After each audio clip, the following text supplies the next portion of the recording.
I think before I became a dad, I worried that I'd be up to the job, because I looked at my dad and everything he did, all the DIY he did around the house, and I'm hopeless at that, and all the sort of, rewiring electrical plugs and knowing what to do when, one of us was naughty or did the wrong thing or whatever happened. And I worried that I wouldn't be able to do all that, to be a good dad. And, especially we got 3 boys, I was thinking, well, they're going to grow up, and what sort of father figure am I going to be? Am I going to be good enough for them to sort of learn from, or are they going to respect me? And so there's all those kind of fears. And I think what I found in the end was it just happens. You can't really go too wrong, because life just life happens, and you cope anyway, because you have to cope. There's no option not to.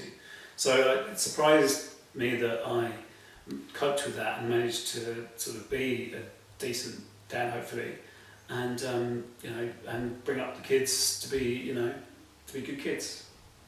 I think I'm very different to my dad. I think my dad was more quiet and reserved, and he worked as I do, 9 to 5, and he was much more sort of serious. I think some of the stuff I do, I think he would have been quite surprised by. I mean, hopefully in a good way.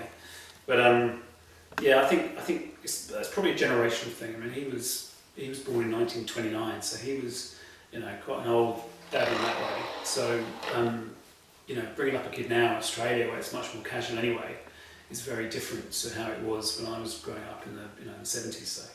So what was interesting for me was I was working on Zoo magazine, which is a men's magazine full of half-naked women and pictures of dwarves with with hideous wounds and interspecies sex and all this kind of weird stuff going on. So during the day I was there, sort of trying to get sex tips from dentists, and coping with the zoo office, where you've got girls wandering around, or you might have you're trying to do stunts in the street, and you're dressing people up as Mary McKillop to go out and do all these kind of crazy things, and then coming home to a wife and 3 kids, and bedtime stories, and sort of the more mundane kind of side of things. Is this very different sort of life? Like, whereas most of my friends were going out to work in banks or work in advertising agencies, and I had this sort of really surreal kind of other life, as it were, that was so different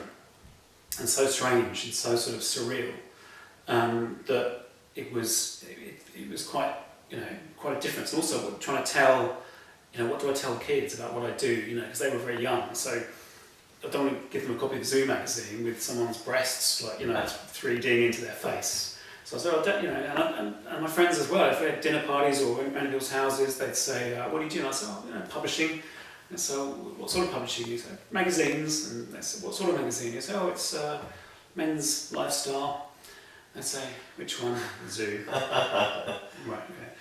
And it's kind of well, we don't want our kids to go around his house if he's to go to a Zoo magazine. So it's very this weird sort of dichotomy. And there was one time I caught Joss, who was I think about 7 or 8 at the time, on our back stairs, furtively reading a copy of the magazine.